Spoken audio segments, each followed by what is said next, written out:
What's up, guys? Welcome back to Cool Fresh Garage. So I'm in the process of tearing apart the interior in this 1973 Chevy Impala.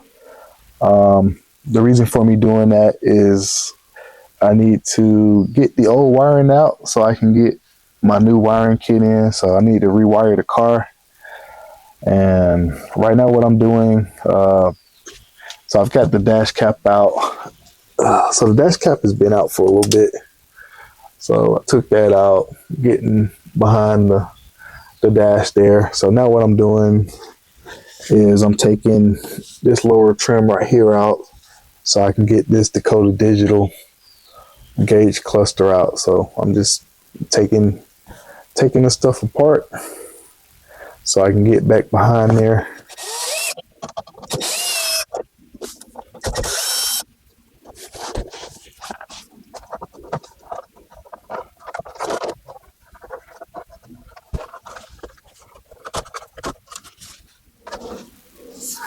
All right, so what I'm in the process of doing now is getting, it's 3 screws up here that secure the bezel to the dash cluster here. So you want to be careful with these screws because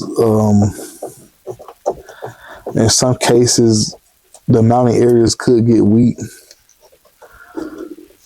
So on some of this stuff, before you saw me using my power screwdriver on some of these on those screws there, but a lot of those have like little speed clips behind, they go into speed clips and stuff, so it's kind of okay. But some of this stuff that actually goes into like the hard plastic on the dash, you just want to be careful with those so you don't strip or waddle anything out, because you got to remember that some of this stuff is over 50 years old. So these are the screws that go through the cluster itself, the Dakota Digital cluster itself, and then mount that to this cluster housing here. And when you get the Dakota Digital, they have like specific instructions on how to modify the housing and everything to get that in there. So so I'm just gonna gently just kind of pull this out of here.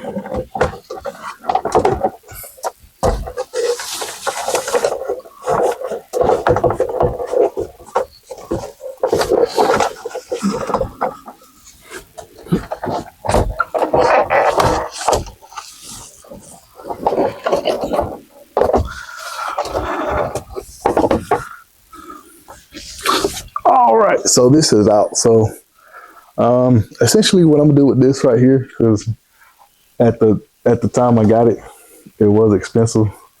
So this right here is a part of the VHS series that was that came out, I think it was late 14, so late 2014, early 2015 or whatever. So actually my brother, he ordered me this set as one of my Christmas gifts to kind of help me along with my car. So I want to shout out to my brother for getting me this. So this was actually a gift to me, but I've always wanted a Dakota Digital, and these right here have the blue.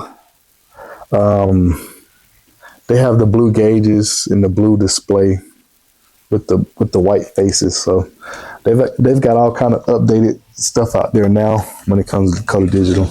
But believe it or not, there's only one Ethernet connection that goes to this. So that makes it real easy to get in your box. So basically what I need to do with that is just, I'm gonna get me like a little crate and put all my interior pieces in just to kind of keep them nice.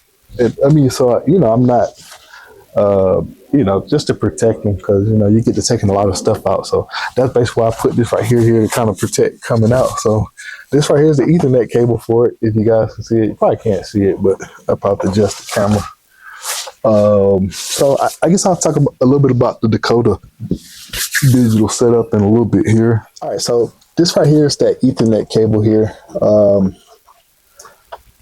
So basically, versus I think the all digital one they had, the one of the first ones they came out with, the all digital one. I think it actually, you had to hardwire that one. And I think it still had a control box, but you had to like basically all your wires you had to wire to the cluster itself. But so this one right here, it uses this Ethernet. So most of the Dakota Digitals nowadays use that, so it makes it real easy because we only got just this one network cable that just comes here, and I have my box mounted right here behind the dash. So that's one of the ways I keep a lot of stuff nice and neat behind the dash. So a lot of the stuff I got running behind there. So I'm gonna try to do the same thing as I rewire the car, but I'm gonna be able to get rid of like a lot of the junk that I don't need, like this right here.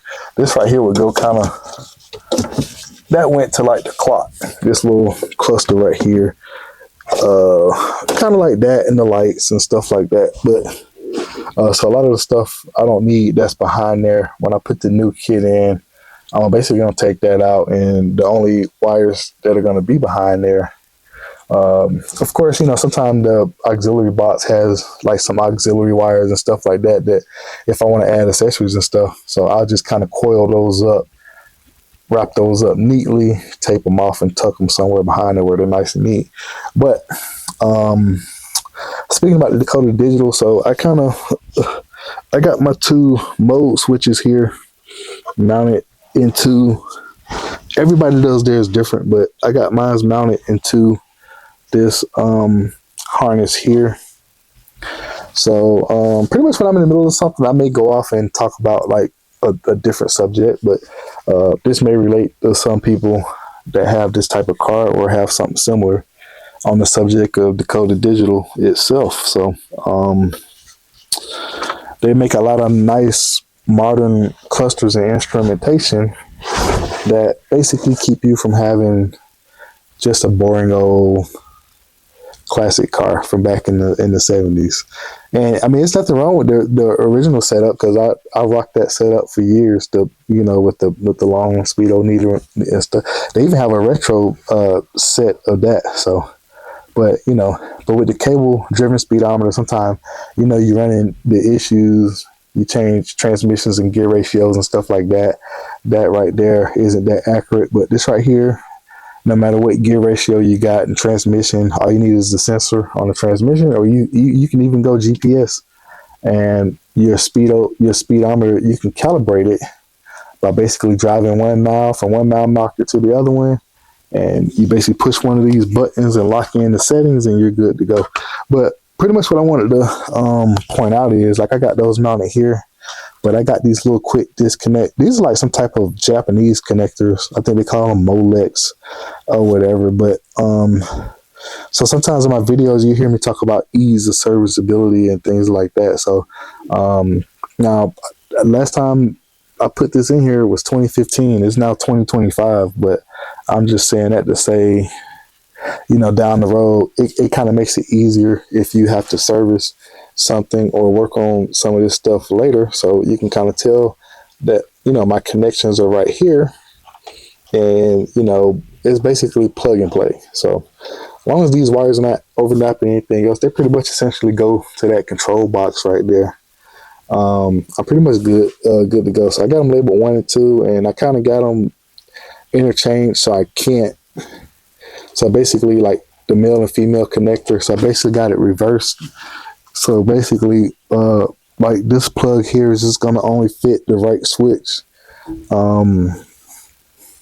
I mean, it kind of don't matter because you got 2 switches, but the way I got them, I got 1 at the top and 2 at the bottom or something like that. So those are your mode switches that control your options in here. So, so ease of serviceability, like I can easily quick disconnect this. If I need to service it, come in here and do what I need to do. So right now what I'm up to is, I was taking that out. So basically I was just talking about that. So I'm trying to get to the fuse box up under there. or the wiring, so I can easily get all of that stuff out. But I was just touching on this Dakota Digital a little bit. So this is pretty much how I got some of the stuff, some of the sensors and stuff. Some of the stuff goes to your oil pressure switch. I'm kind of some of the stuff I may not have to mess with, but a lot of the inputs that go here, like for the fuel tank, the turn signals and stuff like that, since all this wiring is changing, I'm gonna have to do something about that. So this, a lot of this right here is where I tapped into the original harness. So and I put some you see I got heat shrink on there and like butt connector. So basically spliced into all of the old original wiring in the gauges. So basically stuff that you don't need, but you need like the turn signal inputs, the brake, the emergency brake, and your brake fluid switch input, stuff like that are going to go into the box. And you kind of wire that up, and you need like a power and ground. So some stuff, like as far as this thing had a clock in here that was hot at all times, so I think I was able to tap into that circuit, and so basically this right here has a clock in it, so you don't, so some of the wires that you don't need, and they kind of double, like your main power feed wire also doubles at your, this computer box will process it, and it's also, it'll output your voltage. It knows what the voltage is, and stuff like that. So some stuff is using one input to, power up the box, spit out your voltage readings and stuff like that.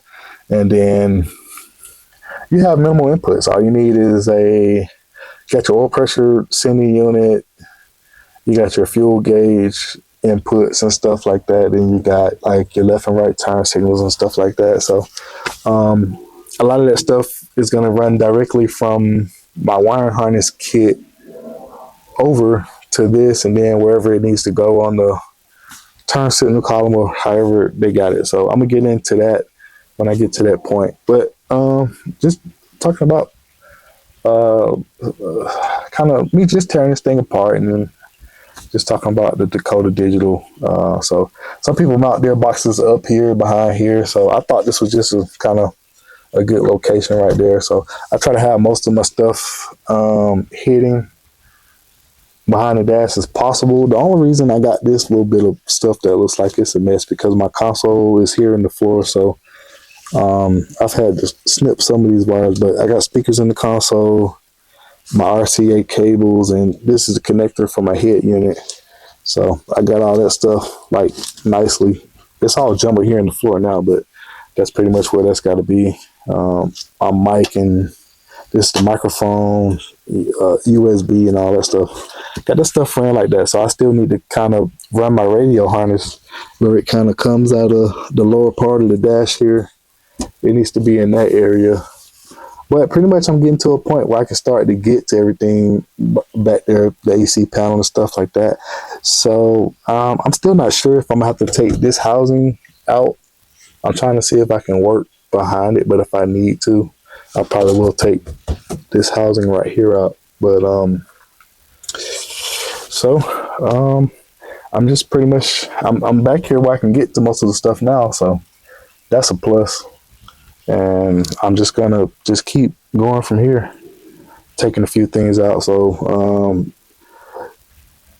this right here, this plate was custom made for me by the person who built my console, and got a fail-safe switch for my fan right there, and this right here is for my audio. So this is for my subs, my amp and subs in the back, so I can press that, turn that on and off. So I just pretty much just got to get to a point where I'm getting that box out, starting to pull the harness. The carpet has to come out, and I'm just going along on it. So I'll probably come in with an update of me taking this thing apart some more, but I'm just gonna keep going and show you guys what I'm doing. So I did end up finding me like a storage crate that I can put, a lot of my trim pieces in. So this one is just about big enough for me to do what I need to do.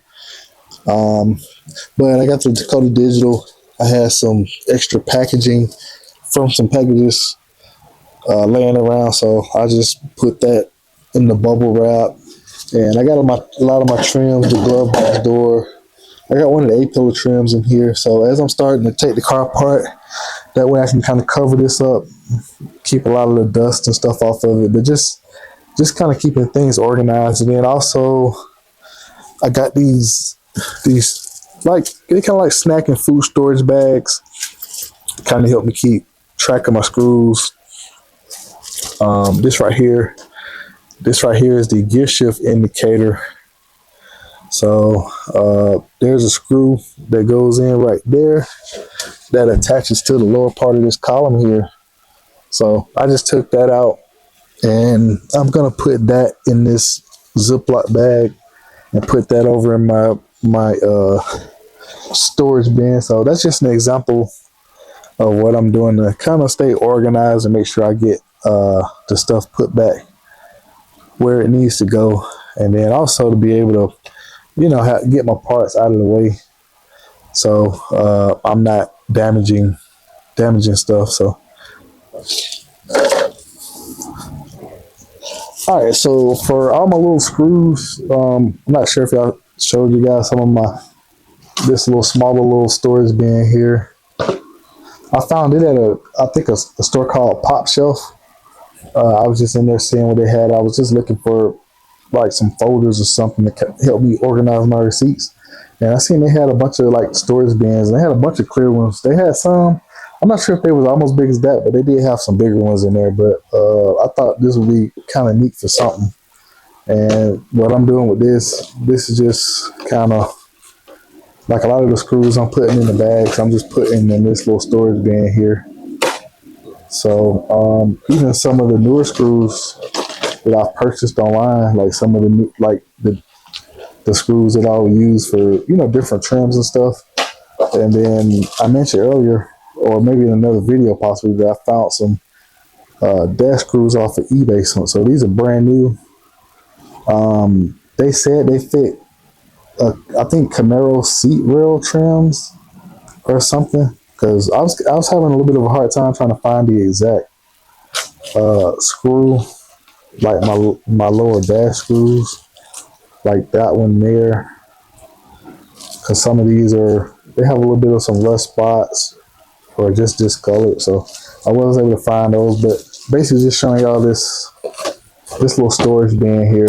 I can put the lid on it and stuff like that. This goes to the glove box, so that it doesn't take up a lot of space. I'm probably gonna end up putting this in here. I just had it in there temporarily. It almost fits, but just giving me a little bit more room for some of the knick-knack stuff. And I got the handheld for the fuel injection thing here. This right here is the GPS antenna for my radio. So just kind of, just trying to keep things organized and kind of out of the way. Like I got some miscellaneous stuff over here. So I just need to label. This right here is for the seal plate trim for the door that went across here between the carpet and the area right here. So I just need to label those, but I kind of sort of know where they go, but I'm gonna label them and put those in there.